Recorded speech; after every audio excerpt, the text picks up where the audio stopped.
Hello everyone. तो आज के इस लेक्चर में हम NCISM सिलेबस के अकॉर्डिंग चैप्टर 4 यानी कि संज्ञाहरण या फिर एनेस्थीसिया को पढ़ने वाले हैं। तो एनेस्थीसिया इसकी क्यों ज़रूरत पड़ी? तो ड्यूरिंग द सर्जिकल मैनेजमेंट जो पेशेंट्स होते थे उनको अनबियरेबल या फिर सिवियर पेन को सहन करना पड़ता था और इसकी वजह से उनका जो लाइफ होता था वो डेंजर में भी पड़ता था। तो इस चीज़ को प्रिवेंट करने के लिए एनेस्थीसिया को डेवलप किया गया। अब अगर हम बात करते हैं सुश्रुत के टाइम पे, तो उस टाइम पे जो एनेस्थीसिया था वो बहुत ज़्यादा डेवलप नहीं था। इस वजह से जो पेशेंट्स होते थे, बहुत सारे पेशेंट्स की लाइफ को डेंजर में डालना पड़ता था और ड्यूरिंग द सर्जिकल प्रोसीजर्स उनके हाथ पैरों को पकड़ने के लिए और एक्स्ट्रा लोग भी चाहिए होते थे। तो सुश्रुत ने क्या कहा है कि जब जो पेशेंट होता था ड्यूरिंग द सर्जिकल प्रोसीजर्स, अगर वो अनकॉन्शियसनेस की स्टेट में चला जाए तो उसको वापस लाने के लिए कोल्ड वाटर को स्प्रिंकल किया जाता था और उसके वाइटल ऑर्गन्स को प्रोटेक्ट किया जाता था। अब यहाँ पे इंडिकेशन बताया गया है कि अगर कोई स्टोन यानी कि शल्य जो हमारे बॉडी में पेन कॉज करे, तो अगर किसी शल्य के पकड़ने मात्र से ही जो पेशेंट है अगर वो अनकॉन्शियस की स्टेट में जा रहा हो या फिर उसका हेड ड्रॉप कर गया हो, आइज प्रोट्रूडिंग हो या वो कोलैप्स कर जाए, मूर्छित हो जाए, तो ऐसे कंडीशन में जो स्टोन है या शल्य है उसको बाहर नहीं निकालना चाहिए और अगर उसको निकाल देते हैं तो जो पेशेंट है वो डाई कर जाएगा। तो इस चीज़ को ध्यान में रख के ही सर्जिकल प्रोसीजर्स को किया जाता था।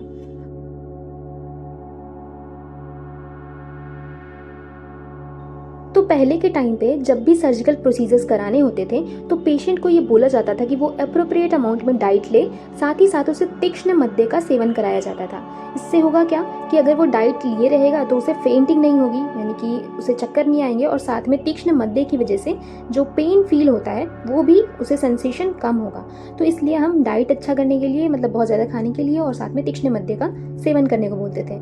अब तीक्ष्ण मद्य में जैसे कि सुरा, सिधु, अरिष्ट, मधु, मदिरा, आसव, ये सब चीज़ें यूज़ की जाती थी। भंगा भी एक तरह का एनेस्थीसिया के लिए हम लोग यूज़ किया जाता था पहले के टाइम पे।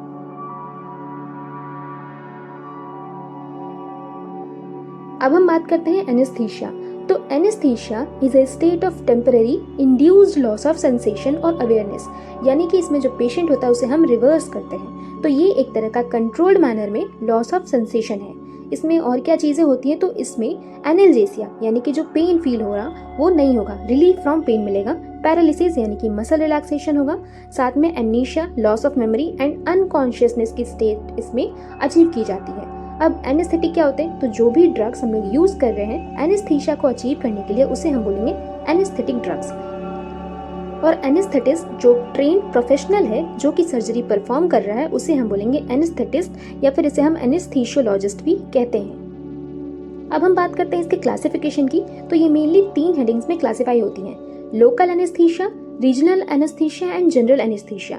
रीजनल के अंदर ही हम स्पाइनल को पढ़ते हैं। सबसे पहले हम बात करते हैं लोकल एनेस्थीसिया की। तो लोकल एनेस्थीसिया में क्या होता है कि लॉस ऑफ कॉन्शियसनेस हम लोग नहीं करते हैं। सिर्फ जहाँ पे हमें सर्जरी परफॉर्म करनी है, जिस पर्टिकुलर एरिया पे करनी है, सिर्फ उतनी दूर पे ही हम लोग लॉस ऑफ सेंसेशन करते हैं। यहाँ पे किसी तरह का लॉस ऑफ कॉन्शियसनेस नहीं होता है। A local anaesthetic drugs works by blocking the sodium channels. अब सोडियम चैनल का काम क्या होता है, तो जो भी नर्व से सेंसेशन जाती है उसमें सोडियम चैनल का बहुत बड़ा रोल है। अगर हम सोडियम चैनल को ब्लॉक कर देंगे तो जो इम्पल्स है, खास करके जो पेन का इम्पल्स है, वो ब्रेन तक नहीं जाएगा। इस वजह से जो लोकल एनेस्थीसिया है उसका यूज करते हैं टू रिलीव फ्रॉम पेन। अब लोकल एनेस्थीसिया को फर्दर 4 टाइप में हम लोग क्लासिफाई करते हैं: surface anaesthesia, infiltration anaesthesia, nerve block and field block. अब हम एक एक करके इसको समझते हैं। सबसे पहले तो सरफेस एनेस्थीसिया। सरफेस यानी कि हमारी स्किन। तो हमारे स्किन पे या फिर हमारे म्यूकस मेम्ब्रेन पे अगर हम किसी भी फॉर्म में एनेस्थीसिया को यूज़ कर रहे हैं, फॉर एग्जांपल स्प्रे हो गया, ऑइंटमेंट, क्रीम या जेली, तो इन फॉर्म में अगर हम अपने स्किन पे यूज़ कर रहे हैं या फिर हम अपनी inside of the nose, year, throat, anus, genital area, यानी कि ओवरऑल अगर हम अपने म्यूकस मेम्ब्रेन पे भी यूज़ कर रहे हैं तो उसे हम बोलेंगे सरफेस एनेस्थीसिया। इसको हम लोग यूज़ करते हैं during the laryngoscopy, bronchoscopy, incision of the boil, cystoscopy, ये सारे कुछ एग्जाम्पल्स हैं। अब हम सेकंड बात करते हैं इनफिल्ट्रेशन एनेस्थीसिया। तो अगर हमें जो एनेस्थीसिया सोल्यूशन है अगर हमें इंट्राडर्मली या फिर subcutaneously across the nerve path देना हो रहा है, जो जस्ट हमारे स्किन के बिलो वाले पोर्शन पे होते हैं, तो उसको हम बोलते हैं इनफिल्ट्रेशन एनेस्थीसिया। ठीक है। अब इसमें हम लोग कहाँ पे यूज़ करते हैं, तो जो भी माइनर ऑपरेटिव सर्जरीज है, यानी कि for example suturing of the lacerations, excision of lipoma, polyp, dermoid cyst, तो इन केसेस में हम इसको यूज़ करते हैं। अब इसमें एक मेथड होता है, तो इसमें हम लोग फैन वाइज जो लोकल एनेस्थीसिया है उसको देते हैं। तो देखो ये जो पैरेलल लाइन रेड कलर की दिख रही है वो है लाइन ऑफ इंसीजन। अब यहाँ से हम फैन लाइक डायरेक्शन में लोकल एनेस्थीसिक सोल्यूशन को हम लोग इंजेक्ट करते हैं। पहले हम लोग इस डायरेक्शन में जाएंगे, फिर वापस इंजेक्शन को वापस पुल करेंगे, फिर हम लोग इसी पॉइंट से इधर जाएंगे। तो इस तरह से करके एक फैन लाइक स्ट्रक्चर बन रहा है, तो इसे हम बोलते हैं इनफिल्ट्रेशन ब्लॉक। ठीक है, अब थर्ड हम बात करते हैं नर्व ब्लॉक। तो नर्व ब्लॉक में जो हमारा मेन नर्व की ब्रांच होती है उसको हम लोग ब्लॉक करते हैं। इसमें क्या होता है कि जो इम्पल्स ट्रांसमिशन हो रहा है हम लोग उसी को ही ब्लॉक कर देते हैं, जो मेन नर्व है उसको ही ब्लॉक कर देते हैं। इसमें हम लोग जनरली क्या यूज़ करते हैं, तो क्रॉनिक पेन के लिए मैनेजमेंट के लिए हम लोग करते हैं। इसमें कुछ कॉमन एग्जांपल है, जैसे कि ब्रेकियल ब्लॉक हो गया, जो कि हम लोग अपने आर्म पे या फिर फोर आर्म की अगर सर्जरी होती है तो हम लोग करते हैं। फिर हो गया finger block, intercostal nerve block, block of the inferior dental and lingual nerve. तो ये सारे कुछ एग्जाम्पल्स हो गए। ठीक है, अब हम बात करते हैं फील्ड ब्लॉक की। तो फील्ड ब्लॉक में देखो ये जो है ये साइट ऑफ इंसीजन हो गया। ठीक है, अब हम लोग इसके कुछ डिस्टेंस पे यानी कि थोड़ा उसकी दूरी पे हम लोग एनेस्थीसिया सोल्यूशन देना स्टार्ट करेंगे। ये एक तरह से वॉल का स्ट्रक्चर बना रहा है, यानी कि एक एरिया हमें प्रोवाइड कर रहा है जहाँ पे हम लोग ऑपरेशन या फिर सर्जिकल प्रोसीजर्स को परफॉर्म कर सकें। तो ये हो गया तुम्हारा फील्ड ब्लॉक। ठीक है, अब ये जो होता है केवल उन लोगों के द्वारा ही परफॉर्म किया जाता है जिनको कि एनाटॉमी की बहुत ज़्यादा अच्छी नॉलेज है। ठीक, it is usually performed for the excision of the tumors, cyst of the subcutaneous tissue, inguinal hernioplasty। तो ये कुछ इंपॉर्टेंट हो गए एग्जाम्पल्स हो गए। ठीक, अब लोकल एनेस्थीसिया की अगर हम बात करें तो ये हम दो तरह से दे सकते हैं, या तो हम प्लेन दें या फिर दूसरा एड्रेनालिन के साथ दें। एड्रेनालिन के साथ यूज़ करने से इसके दो एडवांटेजेस होते हैं। एक तो जो एड्रेनालिन होता है वो वैसोकंस्ट्रिक्शन कॉज करता है। अब वैसोकंस्ट्रिक्शन होगा तो वहाँ पे जो हेमरेज के चांसेस हैं वो कम हो जाएगा। साथ में अगर वहाँ पे वैसोकंस्ट्रिक्शन है तो वहाँ पे जो ड्रग है वो ज़्यादा टाइम तक वहाँ पे रिटेन करेगा, तो इस वजह से जो एनेस्थीसिया है उसका जो एक्शन है वो भी प्रोलॉन्ग हो जाएगा। तो ये दो एडवांटेजेस हमें मिलते हैं विथ एड्रेनालिन, लेकिन इसमें एक कॉन्ट्राइंडिकेशन भी याद रखना है जो हम आगे पढ़ने वाले हैं। ठीक है, अब हम बात करते हैं एक लोकल एनेस्थीसिया कैसा होना चाहिए या उसकी कैसी प्रॉपर्टीज़ होनी चाहिए। ठीक है, तो ये हमारे टिश्यू पे इरिटेटिंग नहीं होना चाहिए, किसी तरह का परमानेंट ऑल्ट्रेशन ऑफ नर्व नहीं कॉज करना चाहिए, कोई सिस्टमिक टॉक्सिसिटी नहीं होनी चाहिए। हाँ, जो एनेस्थीसिया का टाइम ऑफ ऑनसेट है वो तो शॉर्ट होना चाहिए, लेकिन जो ड्यूरेशन ऑफ एक्शन है वो लॉन्ग होना चाहिए। तो हम उसे एक अच्छा लोकल एनेस्थीसिया मानते हैं। It should not produce any allergic reaction, किसी तरह का रिएक्शन नहीं कॉज करना चाहिए। अब हम देखते हैं इंडिकेशंस। तो जो लोकल एनेस्थीसिया है उसको कहाँ यूज़ करना चाहिए, तो जो भी माइनर सर्जरीज है, यानी कि जहाँ पे पेशेंट को पूरी तरह से अनकॉन्शियस करने की ज़रूरत ना पड़े, या फिर ऐसे कंडीशंस में जब पेशेंट को अनकॉन्शियस करने से कोई खतरा हो। फॉर एग्जांपल अगर जो पेशेंट है उसे कोई कार्डियक पैथोलॉजी है, न्यूरोलॉजिकल डिसऑर्डर्स है, सीओपीडी है, तो ऐसे में अगर हम उसे जनरल एनेस्थीसिया देंगे तो उसकी लाइफ को डेंजर हो सकता है। इसलिए हम ऐसे में लोकल एनेस्थीसिया का यूज़ करेंगे। वहाँ पे भी यूज़ कर सकते हैं जहाँ पे एक स्किल्ड एनेस्थेटिस्ट अवेलेबल नहीं है, तो उस टाइम पे यूज़ कर सकते हैं। बिफोर एनी सर्जिकल प्रोसीजर जो पेशेंट होता है उसको एडवाइस किया जाता है कि आप एटलीस्ट 6 घंटे किसी भी तरह का सॉलिड फूड ना इनटेक करें।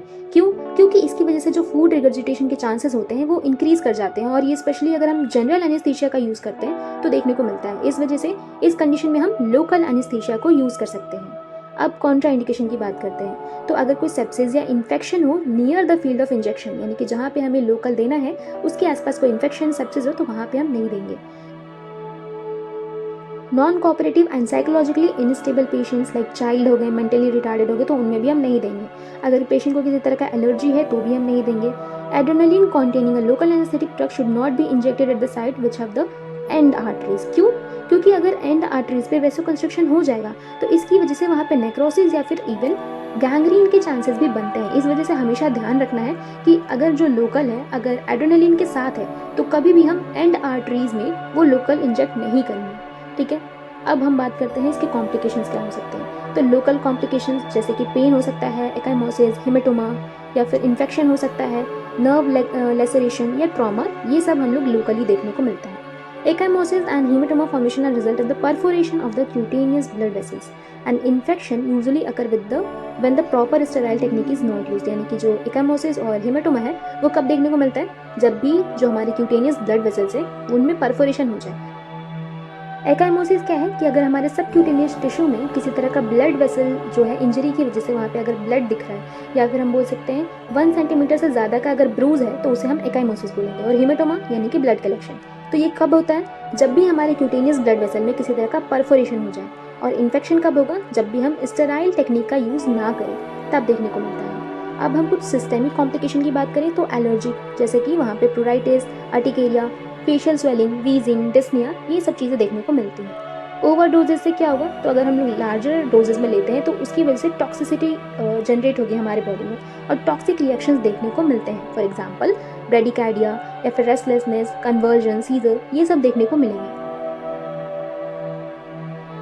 एड्रेनलिन रिएक्शन, तो कभी कभी जो ड्रग है उसकी ओवरडोज ना हो करके जो एड्रेनलिन है उसकी ओवरडोज हो जाती है, तो इस वजह से भी पेशेंट में कुछ सिम्टम्स देखने को मिलते हैं। फॉर एग्जांपल पेशेंट पेल दिखेगा, pulse is rapid, blood pressure increases and the heart beats become irregular. तो ये सारे कुछ कॉम्प्लिकेशंस हो सकते हैं। अब हम यहाँ पे एक देखते हैं बाइल ब्लॉक। ये क्या होता है? तो जब भी एक रीजनल एनेस्थीसिया को हम लोग इंट्रावेनसली इंजेक्ट करते हैं into a venous system of upper और लोअर एक्सट्रीमिटी, तो उसको हम बोलेंगे बाइल ब्लॉक। ये एक तरह का क्विक एंड शॉर्ट प्रोसीजर है जो कि लोअर एक्सट्रीमिटी में यूजुअली किया जाता है। फॉर एग्जांपल अगर कोई फ्रैक्चर है तो उसमें देखने को मिलता है। अब हम बात करते हैं कि हमने जो भी कॉम्प्लिकेशंस को पढ़ा है उसको किस तरह से मैनेज करेंगे। तो सबसे पहले हम बात करते हैं प्रिवेंटिव मेजर्स की। तो देखो, अगर हम कोई सिरिंज को इंजेक्ट करने वाले हैं तो इंजेक्ट करने से पहले हम जो सिरिंज का प्लंजर है उसको ड्रॉन बैक करेंगे। क्यों? क्योंकि हो सकता है ना कि हमने जो सिरिंज को स्किन में इंजेक्ट करने के लिए लगाया है, हो सकता है कि वो हमारे इंट्रावीनस सिस्टम में चला गया हो, यानी कि हमारे वेन्स को पंक्चर कर सकता है। तो इस वजह से हम पहले थोड़ा सा ड्रॉन बैक करके ये देखते हैं कि कहीं उसमें ब्लड तो नहीं आ रहा। अगर ब्लड आ रहा है तो हम उसे वापस से ड्रॉन बैक करके और दूसरे साइड पे अच्छे से लगाते हैं। दूसरा तो हम ऑलरेडी पढ़ के आ रहे हैं कि जो एड्रेनलिन है उसको कभी भी हम एंड आर्टरीज पे नहीं देंगे। क्यों? क्योंकि ये वैसो कंस्ट्रक्शन करता है और एंड आर्टरीज पे वैसो कंस्ट्रक्शन होने की वजह से वहाँ पे नेक्रोसिस और गैंग्रीन हो सकता है। नेक्स्ट हम क्या कर सकते हैं कि अगर कोई हमें कॉम्प्लिकेशंस दिख रहे हैं, अगर किसी तरह का पेन या फिर पेलनेस दिख रहा है, तो हम उस एडमिनिस्ट्रेशन ऑफ लोकल एनेस्थीसिया को इमीडिएटली स्टॉप करें। Airway, respiration and circulation should be regularly monitor, इसको मॉनिटर करते रहना है। आर्टिफिशियल रेस्पिरेशन अगर रिक्वायर है तो वहाँ पे आर्टिफिशियल रेस्पिरेशन का भी बंदोबस्त होना चाहिए। साथ में histamine blockers and corticosteroids are used to manage the allergic reaction और एनाफिलैक्सिस, तो वहाँ पे ये सारी चीज़ें अवेलेबल होनी चाहिए। अगर किसी तरह का सीजर या फिर कन्वर्जन आता है तो उसको मैनेज करने के लिए भी बेंजोडाइजेपिन्स होने चाहिए, फॉर एग्जांपल डायज़ेपाम। ठीक है। अब अगर किसी तरह का इन्फेक्शन होता है तो उसको मैनेज करने के लिए एंटीबायोटिक्स भी वहाँ पे अवेलेबल होने चाहिए। लोकल एनेस्थीसिया को एक और तरह से क्लासिफाई कर सकते हैं, या तो ये अमाइनो ईस्टर्स होते हैं या फिर अमाइनो अमाइड्स। अब इसको कैसे याद रखेंगे? तो अमाइनो ईस्टर्स, देखो इसमें केवल एक ही आई आ रहा है अमाइनो में, तो इसके जो एग्जांपल्स होंगे उनमें भी एक आई आएगा। For example procaine, क्लोरप्रोकेन, tetracaine, benzocaine, ये सारे आएंगे। और अमीनो अमाइड्स में 2 बार आई आ रहा है, तो इसके एग्जांपल हो जाएंगे लीडोकेन या फिर लिग्नोकेन, प्रिलोकेन, बुपीवाकेन, प्रोपीवाकेन। तो ऐसे तुम्हें याद रखना है। ये जो ईस्टर्स ग्रुप है ये हमारी बॉडी में एलर्जिक रिएक्शन को कॉज करते हैं because of formation of para amino benzoic acid, जबकि अमाइड्स के केस में ऐसा नहीं है। ईस्टर्स जो होते हैं वो मेटाबोलाइज होते हैं बाय द प्लाज्मा कोलिनेस्टरेज, वहीं पे अमाइड्स की बात करें तो ये मेटाबोलाइज होते हैं इन द लिवर। ये कुछ मोस्ट इंपॉर्टेंट पॉइंट्स है जो कि एग्जाम के टाइम में पूछा जाता है। जो सबसे लॉन्गेस्ट एक्टिंग लोकल एनेस्थीसिया है वो है बुपीवाकेन, और ये मोस्ट कार्डियोटॉक्सिक भी होता है। पहले के टाइम में डाइबुकेन लॉन्गेस्ट एक्टिंग था, लेकिन बिकॉज ऑफ इट्स टॉक्सिसिटी अब हम उसे यूज नहीं करते हैं। शॉर्टेस्ट एक्टिंग है क्लोरोप्रोकेन, मोस्ट कॉमनली यूज्ड है लिग्नोकेन या फिर लीडोकेन, और ये एक safe, effective and reliable local anaesthesia है। ये यहाँ पे कुछ मैक्सिमम रिकमेंडेड डोज दिए हुए हैं, जैसे कि जो लिग्नोकेन है अगर प्लेन हम लोग यूज़ करते हैं तो 3 mg पर kg के हिसाब से हम लोग देंगे पेशेंट को, और अगर एड्रेनलिन के साथ देते हैं तो 6 mg पर kg। बुपीवाकेन का 2 mg पर kg और मैक्सिमम हम लोग 150 mg तक दे सकते हैं टोटल मिला करके। ठीक है। और एड्रेनलिन के साथ हम लोग कितना देंगे? 2 mg पर kg। प्रिलोकेन का है 6 mg पर kg plain, and with adrenaline 8 mg पर kg। अब देखो, कोई भी अगर एनेस्थीसिया हमें देना है या कोई भी सर्जरी परफॉर्म करनी है तो उसके पहले हम लोग एक चेकअप करवाते हैं। जिसको हम बोलते हैं प्री एनेस्थेटिक चेकअप या फिर प्री ऑपरेटिव असेसमेंट, जिसमें हम पेशेंट की होल बॉडी एग्जामिनेशन करते हैं, जिसमें कि जो पेशेंट है उसका हेमाटोलॉजिकल और बायोकेमिकल इन्वेस्टिगेशन कराया जाता है, जिसमें उसका हीमोग्लोबिन, BT-CT, TLC, DLC ये सब चीज़ें हम लोग देखते हैं। और अगर पेशेंट को किसी तरह का कंप्लेन है तो उसके लिए भी इन्वेस्टिगेशन कराया जाता है। जो पेशेंट होता है उसको अनीमिया, जॉइंडिस ये सब चीज़ों के लिए हम लोग चेक करते हैं, उसकी पूरी पर्सनल हिस्ट्री ली जाती है, उसे किसी तरह का एडिक्शन तो नहीं है, ये सब हम लोग पूछते हैं। और अगर प्रीवियस उसकी कोई ड्रग हिस्ट्री है तो जो पेशेंट है वो किसी पर्टिकुलर ड्रग के लिए एलर्जिक तो नहीं है, उसे किसी तरह की सेंसिटिविटी तो नहीं है, ये सब चीज़ें हम लोग सारी इन्फॉर्मेशन पेशेंट से पूछते हैं। और साथ में अगर कोई ड्रग वो रिसेंट में यूज़ कर रहा है तो कुछ ऐसे ड्रग्स होते हैं जो कि सर्जरी से पहले हमें स्टॉप करने होते हैं, तो उसके बारे में अगर हम बात करें तो देखो, जो स्टॉप किए जाते हैं जैसे कि एस्पिरिन हो गया तो 7 डेज़ पहले सर्जरी के स्टॉप करना होता है, लीवोडोपा हो गया तो 4 आवर्स पहले हमें स्टॉप करना है, लिथियम अगर वो ले रहा है तो stop 3 weeks before surgery, OCP pills पे है तो stop 6 weeks before surgery, MAOI यानी कि मोनो अमाइन ऑक्सीडेज इनहिबिटर्स अगर उसकी मेडिसिन में है तो 3 वीक्स पहले स्टॉप कर देंगे, क्लोरप्रोपामाइड है तो 24 आवर पहले सर्जरी की स्टॉप कर देंगे। तो ऐसी कुछ मेडिसिन होती हैं जो कि सर्जरी से पहले स्टॉप किया जाता है। अब हम देखते हैं प्री मेडिकेशन। तो सबसे पहले हमने सारी इन्फॉर्मेशन कलेक्ट कर ली, सारा चेकअप करा लिया, अब हम उसे कुछ मेडिकेशंस देंगे। क्यों? ताकि जो पेशेंट की बॉडी है जितने भी सेक्रीशंस हो रहे हैं, चाहे वो रेस्पिरेटरी सिस्टम के हो या फिर गैस्ट्रिक सिस्टम के हो, तो उन सारे सेक्रीशन को ड्राई करने के लिए हम उसे कुछ मेडिसिन देंगे। दूसरा क्या रीज़न हो सकता है कि जो उसका सेंट्रल नर्वस सिस्टम है उसको डिप्रेस करने के लिए। अब हम पहले अगर मोटिव की बात करें कि जितने भी सेक्रेशंस उसको ड्राई करने के लिए, तो उसके लिए हम 2 चीज़ें यूज़ करते हैं, एक तो एट्रोपिन है और दूसरा है हायोसिन। तो जनरली हम एट्रोपिन का ही यूज़ करते हैं। एट्रोपिन करता क्या है कि जो बॉडी का पैरासिम्पैथेटिक सिस्टम है यानी कि जो सेक्रेशंस को इंक्रीज़ करता है तो उसको ये बंद कर देता है, प्रिवेंट करता है या इनहिबिट कर देता है, जिसकी वजह से जो पेशेंट के जितने भी सेक्रेशंस हैं, चाहे वो सेलिब्री सेक्रेशंस हों या फिर जो बाकी सारे सेक्रेशंस हैं like secretion of the gut, तो ये सारे सेक्रेशंस को ये कम कर देता है।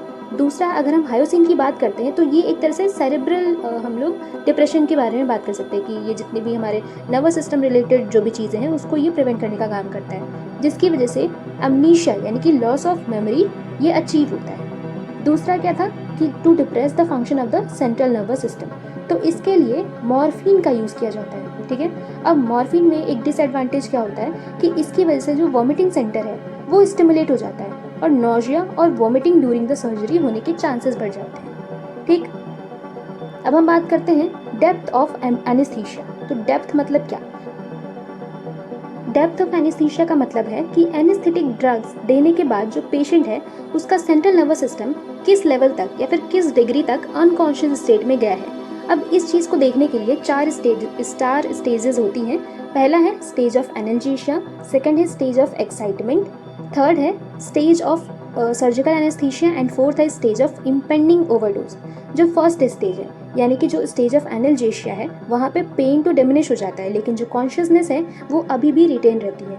सेकंड है स्टेज ऑफ एक्साइटमेंट, तो यहाँ पे पेन भी डिमिनिश हो जाता है, साथ में कॉन्शियसनेस भी लॉस्ट हो जाती है। लेकिन अगर किसी तरह का पेन परसेप्शन पेशेंट को दिया जाता है तो उस टाइम पे वो ओवर रिएक्शन कॉज करता है लाइक शाउटिंग, फाइटिंग, तो ये सारे देखने को हमें मिलते हैं स्टेज ऑफ एक्साइटमेंट में। थर्ड क्या है? स्टेज ऑफ सर्जिकल एनेस्थीसिया, तो इसी स्टेज पे जितने भी सर्जिकल प्रोसीजर्स हैं उसको परफॉर्म किया जाता है। फोर्थ है स्टेज ऑफ इम्पेंडिंग ओवरडोज। इस स्टेज में ओवरडोज की वजह से टॉक्सिसिटी भी देखने को मिलती है। इसकी वजह से होगा क्या कि पेशेंट को रेस्पिरेटरी फेलियर या फिर कार्डियक फेलियर भी हो सकता है। अब हम बात करते हैं कि डिफरेंट सिस्टम पे इन स्टेजेस में क्या क्या इफेक्ट पड़ता है। तो पहला हम बात करते हैं, पहला स्टेज में क्या होगा कि अगर हम प्यूपिल की बात करें तो वहाँ पे स्लाइट कंस्ट्रक्शन देखने को मिलेगा, पल्स इरेगुलर होगा और बीपी नॉर्मल होगा। सेकंड स्टेज की बात करते हैं एक्साइटमेंट की, तो इसमें भी प्यूपिल में कंस्ट्रक्शन देखने को मिलेगा, पल्स इरेगुलर एंड फास्ट रहेगा। क्यों? क्योंकि इसमें हमने देखा था कि पेशेंट शाउट करता है, फाइट करता है, तो इस वजह से इसका जो पल्स है वो इरेगुलर एंड फास्ट मिल रहा है और बीपी भी हाई मिलता है। थर्ड स्टेज की बात करें जो कि हम लोग सर्जिकल प्रोसीजर्स के लिए यूज़ करते हैं, तो थर्ड में जो प्यूपिल का साइज है वो नॉर्मल साइज में रहेगा। अगर हम बात करें पल्स की तो वो स्टडी एंड स्लो रहेगा और बीपी भी नॉर्मल रहेगा। ठीक है, फोर्थ यानी कि डेंजर स्टेज की बात करें तो यहाँ पे जो प्यूपिल का साइज है वो डायलेट कर जाएगा, बढ़ जाएगा, साथ में जो उसका पल्स है वो भी वीक एंड थ्रेडी मिलेगा और जो बीपी है वो भी लो रहेगा। तो ये एक रिस्की स्टेज होता है। अगर हम न्यूअर क्लासिफिकेशन की बात करें तो इसमें 3 स्टेजेस हैं, इनएडेक्वेट एनेस्थीसिया, सर्जिकल एनेस्थीसिया जो कि लाइट एंड डीप हो सकता है, और डीप एनेस्थीसिया। अब नेक्स्ट हम बात करते हैं मसल रिलैक्सेंट की। तो ये क्यों ज़रूरी है? तो हमने एनेस्थीसिया के डेफिनेशन में भी पढ़ा था कि ड्यूरिंग एनेस्थीसिया वहाँ पे पैरालिसिस अचीव की जाती है, यानी कि मसल को रिलैक्स किया जाता है। क्यों? क्योंकि अगर मसल पैरालाइज्ड होंगी तो विदाउट एनी रेजिस्टेंस जो सर्जिकल ऑपरेशन है उसको परफॉर्म किया जा सकता है, इसीलिए मसल रिलैक्सेंट का यूज़ करते हैं। अब ये दो टाइप के होते हैं, एक तो पेरिफेरली एक्टिंग और दूसरा है सेंट्रली एक्टिंग। पेरिफेरल की बात करें तो ये जो ड्रग्स होते हैं वो न्यूरोमस्कुलर जंक्शन या फिर मसल फाइबर पे डायरेक्टली एक्ट करते हैं। इसमें कुछ एग्जांपल्स हम देखते हैं, जो कि है क्यूरारे, गैलेमाइन या फिर फ्लैक्सिडिल बोलते हैं, या फिर सक्सामिथोनियम। अब जो क्यूरारे है इसका एक बेस्ट एंटीडोट है जो कि है नियोस्टिग्मिन, तो ये भी ध्यान रखना। और अब हम बात करते हैं सेंट्रली एक्टिंग ड्रग्स की। तो इसमें कुछ एग्जांपल याद कर लो, जैसे कि डायजेपाम या फिर बैक्लोफेनेक, तो ये सारे कुछ एग्जांपल याद कर लो। अब इसका यूज़ कहाँ कहाँ पे करेंगे? तो जिस भी कंडीशन में मसल स्पैज्म हो रहा हो, टेटनस की कंडीशन हो, स्पास्टिक न्यूरोलॉजिकल डिजीजेज हो जैसे कि सेरेब्रल पाल्सी, स्पाइनल इंजरीज, या फिर अगर ऑर्थोपेडिक्स कोई डिसलोकेशन का केस हो, क्लोज रिडक्शन हो, तो इस केसेस में हम मसल रिलैक्सेशन का कंपल्सरी यूज़ करते हैं। तो आज के लेक्चर के लिए हम इतना ही रखते हैं, जहाँ पे हमने लोकल एनेस्थीसिया को पढ़ा जिसमें कि लॉस ऑफ कॉन्शियसनेस की ज़रूरत नहीं पड़ती है, ओनली लॉस ऑफ सेंसेशन की ज़रूरत पड़ती है जहाँ पे हमें परफॉर्म करना है सर्जरी को। ठीक है, अब कल के लेक्चर में हम पढ़ेंगे रीजनल एनेस्थीसिया और साथ में जनरल एनेस्थीसिया की भी बात करेंगे। That's it for today.